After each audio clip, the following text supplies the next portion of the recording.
Montana Territory, 1885. The white steeple of Snow Pine Church pierced the gray November sky like a solemn prayer. Inside, every pew was filled, the air thick with the scent of wet wool and reverence. Men removed their hats. Women clutched handkerchiefs. The town had gathered to honor its fallen sons. Farmers turned soldiers, husbands buried under foreign flags. A hymn floated through the air, thin and sorrowful as smoke from the wood stove near the altar. Then, the heavy doors creaked open. Hannah Whitfield stepped inside, and a silence spread through the congregation like frost on a window pane. She wore ivory satin. It was creased but clean, yellowed in the seams from the passage of time, but it was unmistakably a wedding dress. The fabric strained against the generous curves of her figure, and her gloved hands held a single, perfect lily. She walked slowly down the aisle, her chin held high, her eyes fixed forward. Every soft step on the wooden floorboards echoed louder than the hymn that had just faded. Whispers stirred like dry leaves. Is that her wedding dress? Has she lost her mind? Mercy, look at the size of her. She's making a spectacle of herself. A sharp, cruel laugh rang out from a woman in a back pew, far too loud to be accidental. The woman smirked, her voice carrying through the hush. Well, who's gonna tell her she's pretty now? A ripple of stifled laughter spread through the church. Hannah felt every snicker like a needle to her ribs. Her breath caught. Her heart hammered against her chest. But she did not stop. She did not flinch. If I keep my head high, she thought, maybe they will see me as someone who was loved. Maybe they will remember that he chose me. Her late husband, James, had once kissed her hand in this very church. Now all she had left was a memory and a dress. She reached the front of the church, laid the lily on the memorial altar, and turned to face the crowd. Her face was flushed, her hands damp beneath her gloves. The laughter behind her had not faded, and neither had its sting. She knew then she could not stay. She did not belong here. Hannah turned and walked back through the doors she had entered. The cold slapped her face as she stepped into the snow-choked afternoon. Her boots crunched on the frozen steps as she reached the edge of the porch, her chest rising and falling in short, shamed breaths. Her vision blurred with unshed tears. She did not see the man leaning against the oak beam until he spoke. I saw what they did in there, he said. She startled, freezing in place. Weston Dyer stood in the shadows of the porch, his hat pulled low, his coat buttoned to the neck against the biting wind. He did not step toward her, but simply watched her, as calm and still as the mountains behind him. I just wanted to honor him, she managed, her voice trembling. Weston gave a single, sharp nod. His voice was a low rumble, like gravel and gentleness mixed. You did. She looked away, toward the gray horizon. They laughed. They always laugh. Maybe they don't know any better. He reached into his coat, pulled out a neatly folded handkerchief, and held it out to her without a word. She hesitated for a moment, then took it. Why do you care? She whispered, her voice barely a thread of sound. Weston's gray eyes met hers. Because everyone deserves to be seen with respect, especially when they're grieving. That one sentence struck her deeper than all their jeers. It held no pity, only acknowledgement. She pressed the handkerchief to her eyes. I thought wearing the dress might remind them that I was once loved. Weston didn't answer right away. The silence stretched, filled only by the whisper of the wind. Then he said, so quietly she almost missed it. It reminded me. She looked up, but he only tipped his hat gently before stepping past her, down the steps and into the snow. Hannah stood there a moment longer, her breath misting in the cold air, the wind catching at the skirts of her satin dress.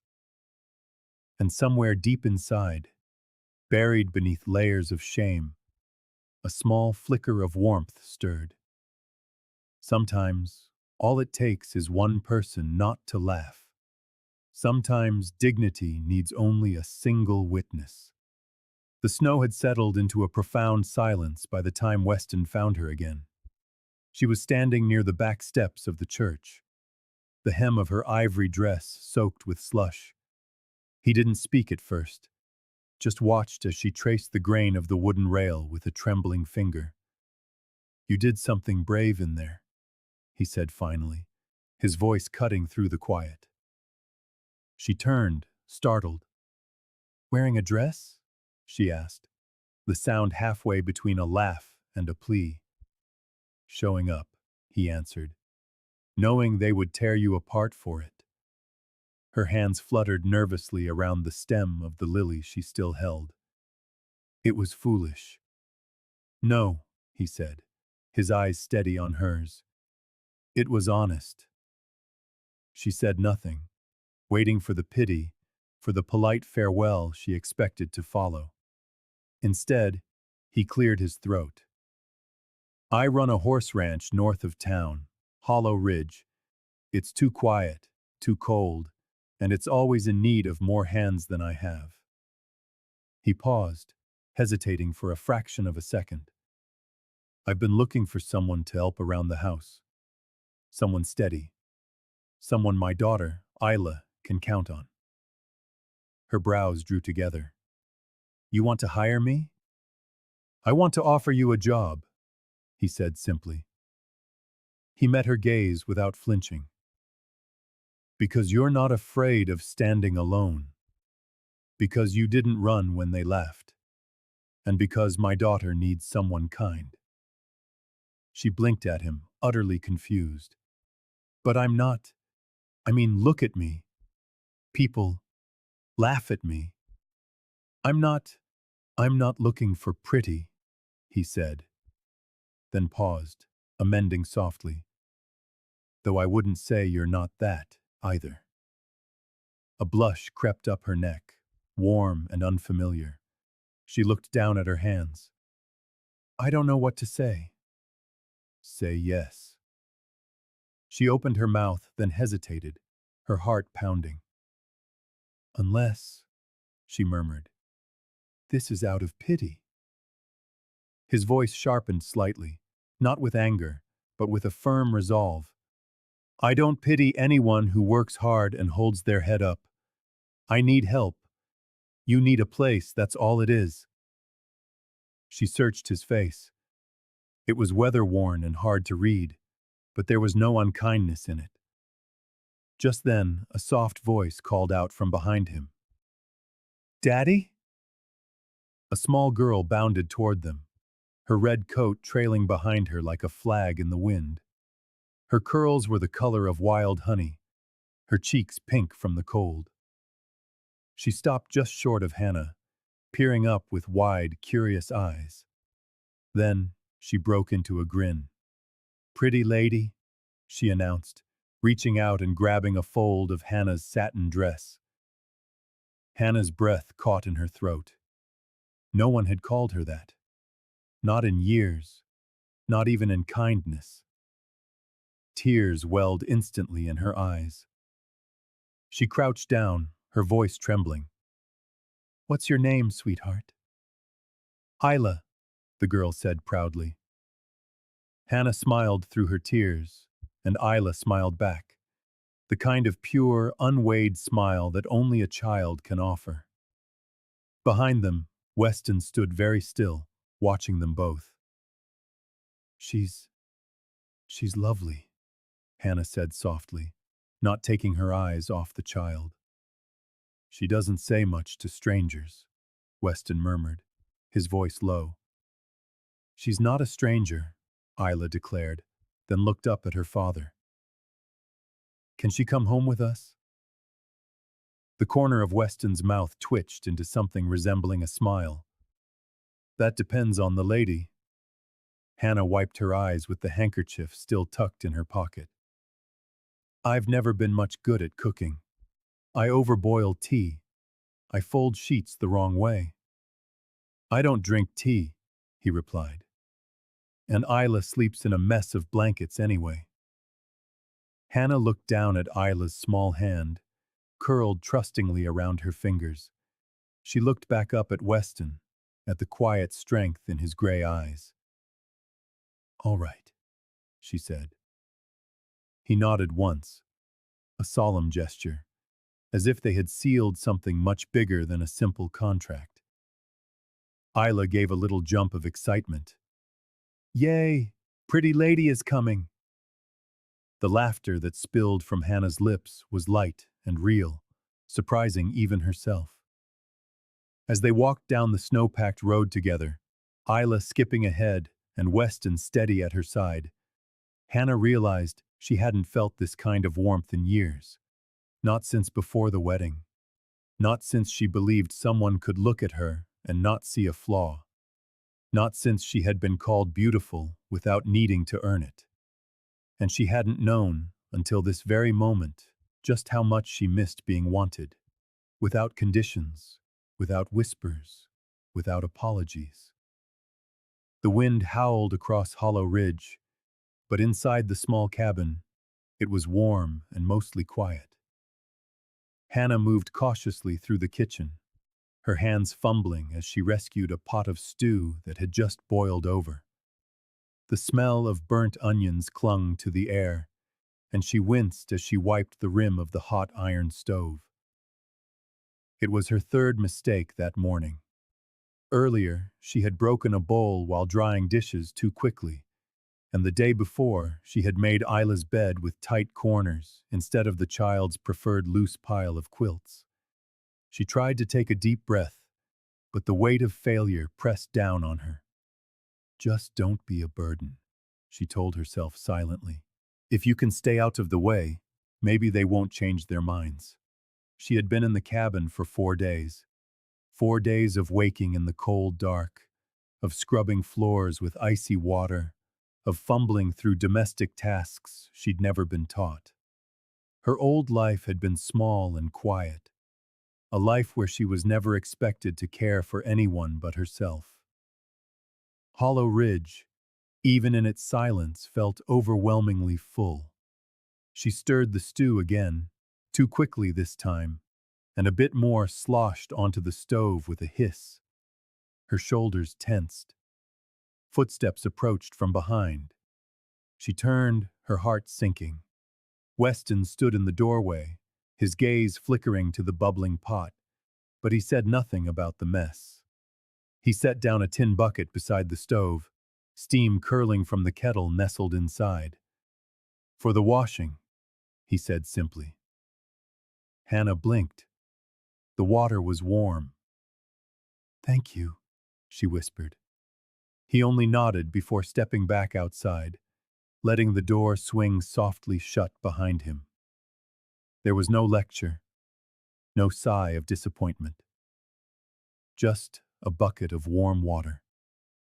Later that evening, after Isla had finished her supper and was sitting on the floor with her pencils, Hannah found herself watching the girl from the doorway. Isla was humming a tune only a child could know, scribbling furiously onto a scrap of brown paper. You're very focused, Hannah said gently. Isla looked up, her face beaming. It's you. Me? The little girl held up the drawing. It was a clumsy, crooked portrait. An oval face with round cheeks, a storm of curls, a long dress, and what looked like a flower held in one hand. Hannah felt her throat tighten. Pretty lady, Isla said. That's what I call you. Hannah crouched down, blinking back a sudden rush of emotion. That's very kind of you. Isla crawled over to Weston, who was mending a piece of tack near the hearth. Daddy? She said, holding out the picture. Look. Weston took the drawing carefully, studying it. His calloused fingers brushed the edge where Isla had pressed too hard with her pencil and torn the paper. His eyes lingered on the simple, happy smile Isla had drawn on the figure's face. She's pretty, Isla said again, leaning against his leg. Weston said nothing, but he folded the picture with gentle precision and slipped it into the inside pocket of his vest. He didn't look at Hannah, who stood just far enough away to notice but not so close as to interrupt. That night, when Hannah returned to her small room, she found a clean, folded towel on the end of her bed. It was still warm from the stove. Resting on top was a single piece of hard candy. There was no note, just another quiet kindness. She sat on the edge of the bed, her hands clasped in her lap. He's not like the others, she thought. And yet, a stubborn voice inside her whispered,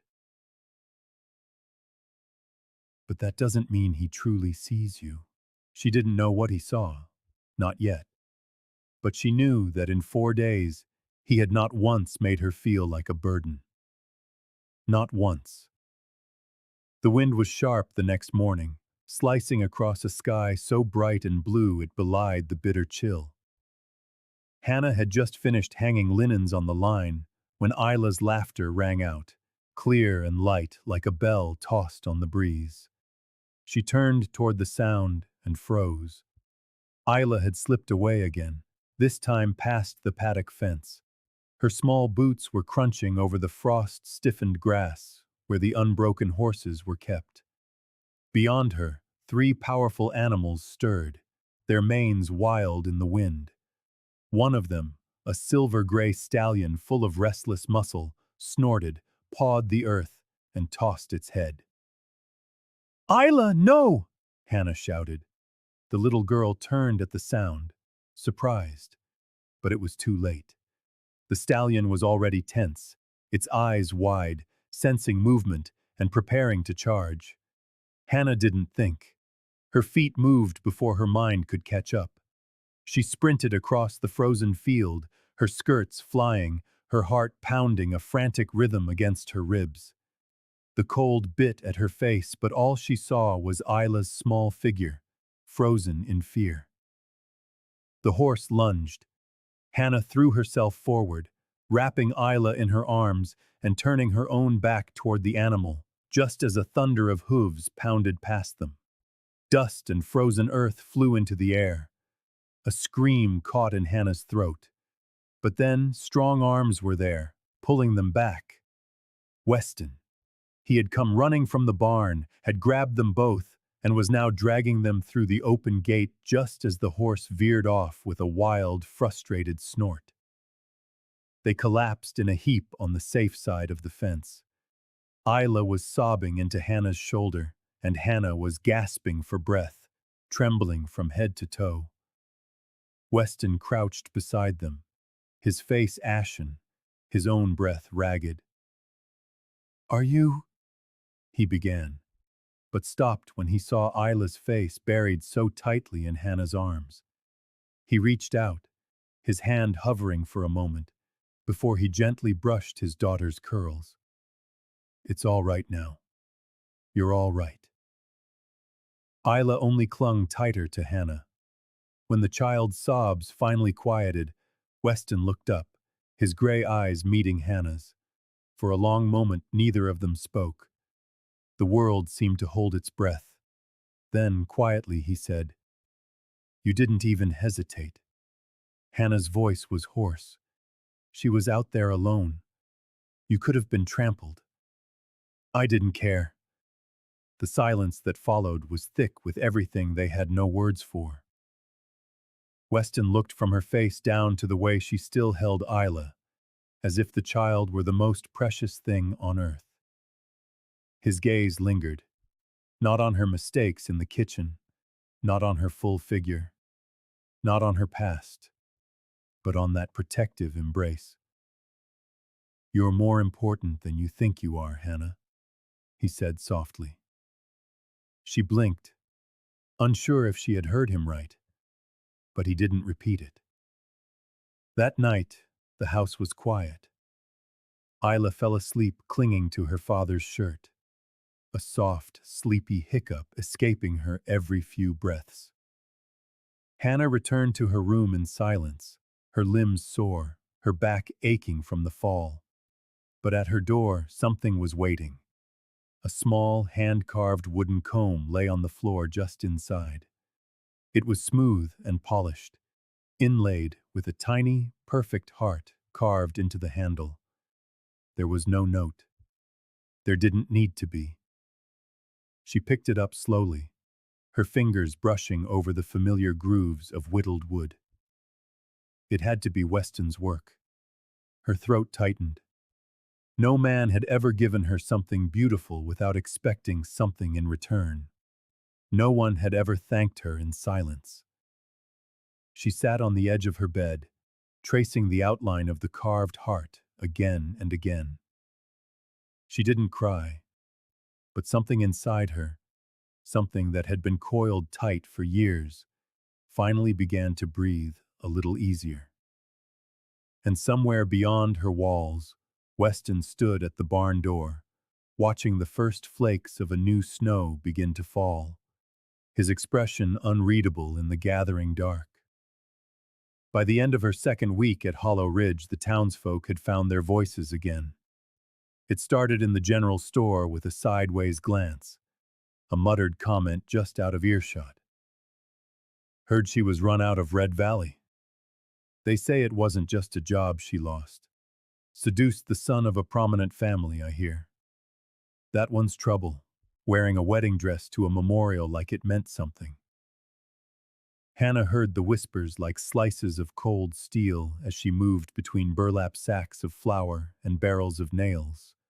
She tried to ignore them, to keep her chin high, but the words scratched at the edges of her newfound peace like thorns through muslin.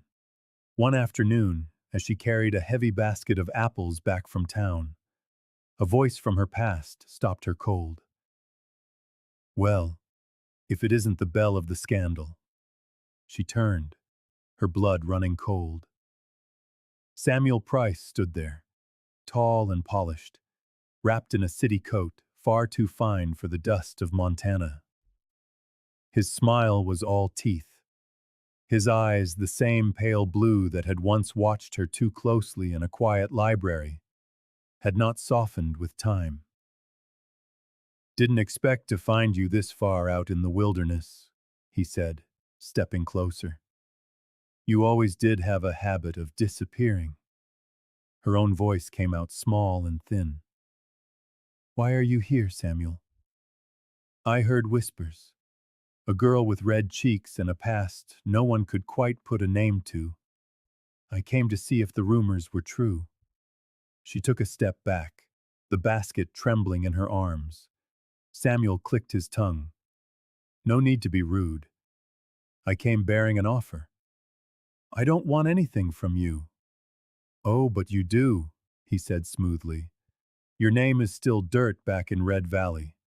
A stain on my family's good record, even after all this time." His voice dropped to a conspiratorial whisper. "But I could help change that. A few letters, a carefully worded retraction, a quiet word to the right people. I could make it so you could walk into a church again without them laughing at you." She stared at him, bile rising in her throat. "In exchange for what?" she asked, her voice flat and dead. He smiled that chilling, possessive smile. "For coming back. For finishing what we started." Her hand moved before she even knew it. The slap echoed in the cold air, sharp and final. He staggered back, stunned, a red mark blooming on his cheek. "You lied," she said, her breath shaking with fury. You ruined me, and you think I would ever let you own me again? I gave you a way out, he snarled, his composure cracking. I gave you the chance to matter again. The voice that answered him was not Hannah's. She already does. They both turned. Weston stood just beyond the ranch gate, his arms crossed over his chest, his jaw clenched tight. He walked forward slowly, each step deliberate and heavy, like the fall of an axe. Samuel straightened his fine coat. This is a private matter, Dyer. Between us. No, Weston said, his voice a low growl. You made it the town's business when you branded her with your lies. And you made it my business the moment you set foot on my land, thinking she was still defenseless. The woman has a reputation. Weston's eyes narrowed to dangerous slits. You think honor is something you can assign to people like brands on cattle. You don't get to define what she's worth. Samuel's nostrils flared. You have no idea what she did. Weston closed the distance between them until they were toe to toe. His voice dropped to a lethal calm. I know she wakes before dawn to light a stove in a house that isn't hers. I know she scrubs and sews and burns her own hands trying to make someone else's life easier. I know she throws herself in front of a charging horse for my daughter. He leaned in, his words like chips of ice. And I know there is not a single shred of her that needs your permission to be whole. Samuel was silent, his arrogance withering under the force of Weston's conviction. Weston stepped back, opened the gate, and looked directly at Hannah. You all right? She could only nod, her eyes wide and glassy with unshed tears. Samuel scoffed, adjusted his collar with a shaky hand, and turned on his heel. You'll regret this, Dyer. I doubt it, Weston muttered, his gaze never leaving Hannah as Samuel Price vanished down the road. Hannah stood frozen, the heavy basket of apples forgotten in her hands. Weston looked at her then, truly looked at her, and in the space between them, the world held its breath. You never have to answer for who you were, the saying went, only for who you are. And that night, in the profound silence of Hollow Ridge, Hannah realized the whispers had finally changed. They still talked, of course. A town always talked. But the words had a different weight. She must have meant something to him, for Dyer to defend her like that. Maybe we had her wrong all this time. She risked her own life for that child, you know. Respect, like trust, could not be bought. But sometimes, it began with a single man standing at a gate, his voice a barricade against the past, saying, enough. The fire crackled in the hearth of the cabin, a rare, peaceful sound on an evening wrapped in quiet. Isla had fallen asleep early, her small form a gentle curve beneath a patchwork quilt, one hand still clutching the edge of her drawing pad. Hannah stood in the kitchen, drying the last tin cup, when she heard voices drift past the front window. Low, earnest voices. She moved closer, not meaning to eavesdrop, but the wind carried the words in clear, cold fragments through the frost-glazed pane. Your daughter needs stability, came the voice of Reverend Emmett. A proper home has a mother as well as a father. A beat of silence. You've grieved long enough, Weston. You're a good man, but that child deserves better than a house kept by a woman of her kind. Hannah's breath caught in her chest. A shard of trauts. Then came Weston's voice, calm and certain. I don't need another wife. Her hand froze on the cup. I didn't ask her to stay for that, he continued, his tone measured, practical. I needed help with Isla. She's done more than anyone expected. That's all. That's all? The words echoed in the hollow of Hannah's heart. She turned from the window, and the cup slipped from her numb fingers, clattering into the wash basin. She barely heard it. So that's what I am to him, she thought. Help. A placeholder. Not someone worth fighting for. She walked to her small room and closed the door with a soft, final click. The wooden comb Weston had given her sat on the nightstand, a simple, solid thing. She stared at it for a long time before reaching for her satchel. Her hands moved slowly, deliberately, folding her shawl, tucking away the few belongings she'd allowed herself. Not everything, just enough to disappear without a sound. She glanced toward Isla's room, a painful twist in her gut. She will forget me, Hannah whispered to the silence. Children always forget. By the time the moon climbed high, the wind was tearing at the corners of the cabin again. Hannah slipped out the door, her shawl pulled tight, the crunch of her boots on the snow the only sound in the world. She didn't hear the soft patter of footsteps on the stairs behind her. Isla woke with a jolt. Her room was too quiet, the air in the cabin too empty. She padded to Hannah's door and pushed it open. The bed was made. The comb was gone. No, she whispered, her small fists clenching. No, she wouldn't leave me. She snatched her coat from its peg and ran outside, her voice a small, desperate cry against the snow. Hannah! Hannah! But the storm swallowed the sound. She kept running, past the barn and into the open field where moonlight shimmered on the endless white drifts. And then, silence. The wind moaned across Hollow Ridge, but Isla did not return. When Weston found the girl's bed empty, his heart seized. A wave of cold panic crashed over him. He called out, once, twice, then burst into the night, lantern in hand, his boots sinking into the deep snow. Hannah! He shouted, his voice raw. Isla! Neighbors emerged from their homes, their lamps cutting through the gloom. Men lit torches. Dogs barked, their sounds sharp against the wind. The ridge had not seen a search like this in years.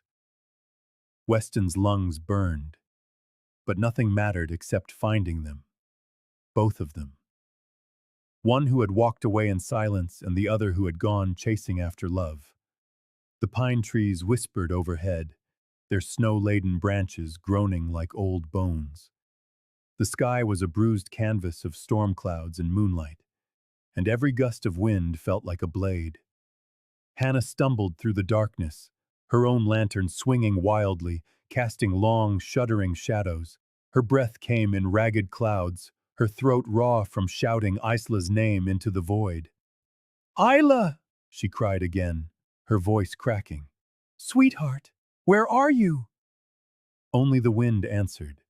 The cold gnawed through her shawl, through wool and bone until it settled deep in her heart. Panic, sharp and suffocating, clawed at her chest. She scanned the horizon, her frantic eyes tracing the silver-glazed treetops. The lantern flickered, threatening to die. Then, just beyond a slope of wind-hollowed snow, she saw it. A small shape curled beneath the drooping branches of a lone pine. Too still. Far too still. Her heart stopped. The lantern fell from her hand as she lunged forward, her knees buckling as she hit the snow. Isla, she gasped, the name a torn sound. The little girl stirred, just barely, as Hannah gathered her into her arms. Her limbs were stiff with cold, but her eyes fluttered open. Shh. It's all right. It's all right now, Hannah whispered, rocking her, holding her tight. I've got you. I've got you, my darling. Isla was shivering uncontrollably, her cheeks blotched with pink, her nose red. Her tiny fingers clutched Hannah's coat with desperate strength, as if afraid she might vanish again. I thought you left forever, she hiccuped, her voice muffled against Hannah's shoulder. A raw ache bloomed in Hannah's throat. I I thought I should. Isla shook her head, tears freezing on her lashes. Don't, she whispered. You make my daddy smile again. The words struck Hannah like lightning, clean, blinding, undeniable. Before she could respond, she heard the sharp crunch of hurried footsteps behind her. She turned, squinting into the dark. And there he was. Weston, lantern held high, breath heaving, snow clinging to his coat and beard. His eyes swept the clearing and found them. He dropped the lantern and ran. He fell to his knees beside them, his arms wrapping around them both in a fierce, trembling hold. Thank God, he breathed, again and again, his forehead pressed to Hannah's shoulder. Thank God. Isla reached for him with one hand, the other still clinging to Hannah. Weston cradled them both as if they were sacred, his silence louder than any vow. And in that silence the snow kept falling, a soft curtain around them. Finally, he drew back, his eyes locking with Hannah's. The storm that had lived inside him for years was gone. In its place was a raw, unguarded truth. I never meant what you heard, he said, his voice soft and hoarse. I didn't say I didn't want you. I said I didn't need another wife because... He paused, swallowing hard. Because I already found the woman who made this house a home, the one who brought my daughter back to life, who made me remember how to feel again. Hannah's eyes brimmed. Her lips parted, but no words would come. Weston reached for her hand, snow-wet and trembling, and held it tight. I didn't save you, Hannah. I watched you rise from the ashes, and I realized I wanted to walk beside a woman who could do that. He reached into his coat and pulled out a small silver ring, worn but clean. He held it between them. Will you marry me? Not out of need, but because I choose you. Behind them, lanterns bobbed through the darkness as the townsfolk arrived, drawn by the fear, and now by the stillness. Isla nestled against Hannah's shoulder, looked up through damp lashes, and whispered, Say yes. And through tears, through years of shame and silence and aching doubt, Hannah nodded. The wedding was held beneath the cottonwood tree at the edge of the pasture, where the land sloped gently toward the valley and the sky always seemed a little closer. The branches swayed like silent witnesses, their leaves catching sunlight and memory. There were no lace veils or polished pews, just wooden benches, hand-picked wildflowers in mason jars, and the soft hum of wind through grass. And laughter, clear and joyful, rising from a little girl in braids as she darted between the townsfolk. They had all come, not out of curiosity, but with full hearts. They looked at Hannah not with the judgment of months past, but with a quiet, settled respect. Hannah wore a new dress, plain but lovely, the color of mountain cream, stitched by her own hands in the evenings when silence used to haunt her. Now it felt like a beginning. Isla, beaming, held the bouquet with both hands, and when Weston turned to Hannah and took her hands in his smile was as steady as the mountains. When he said, I do, the words landed with a weight she hadn't known she needed, a promise forged not in impulse, but in fire and time. After, no one hurried to leave. They passed around pie and jugs of spiced cider while the children chased each other through the pasture.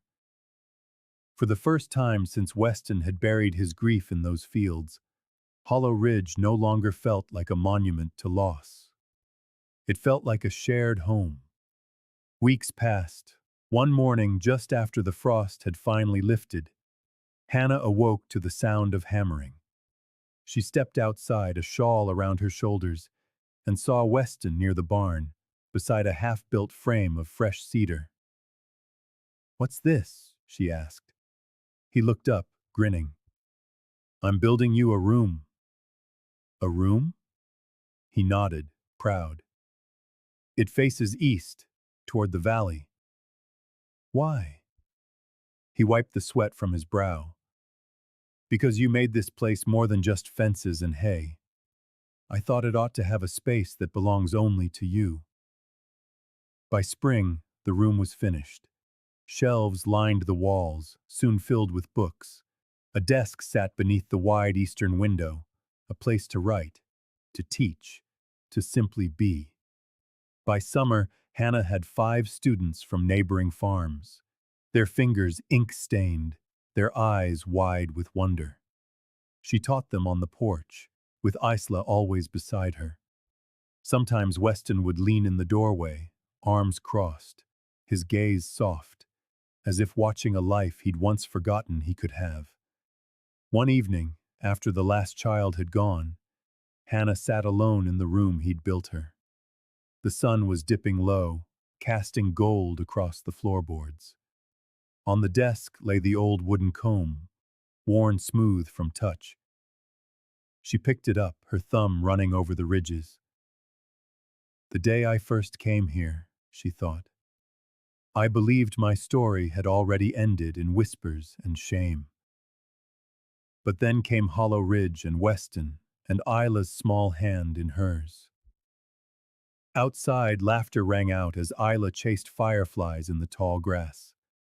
Weston's voice called gently after her, and in the hush between heartbeats, Hannah whispered to the wind, "I thought I had to be beautiful to be loved, but being loved is what made me beautiful." In a world that once saw only her flaws, Hannah Whitfield became the woman who taught a town how to see again, how to honor gentleness, how to believe in redemption. And in Weston Dyer, she didn't find a savior. She found someone who had also been broken and still chose to build. Their story reminds us that love isn't always loud. Sometimes, it's a quiet room facing east, a comb left at your door, or a child's drawing with a single word that changes everything. If this story touched your heart, if you felt a flicker of hope or warmth, or maybe a tear that caught you by surprise, go ahead and tap that hype button. It tells us you believe in stories like this.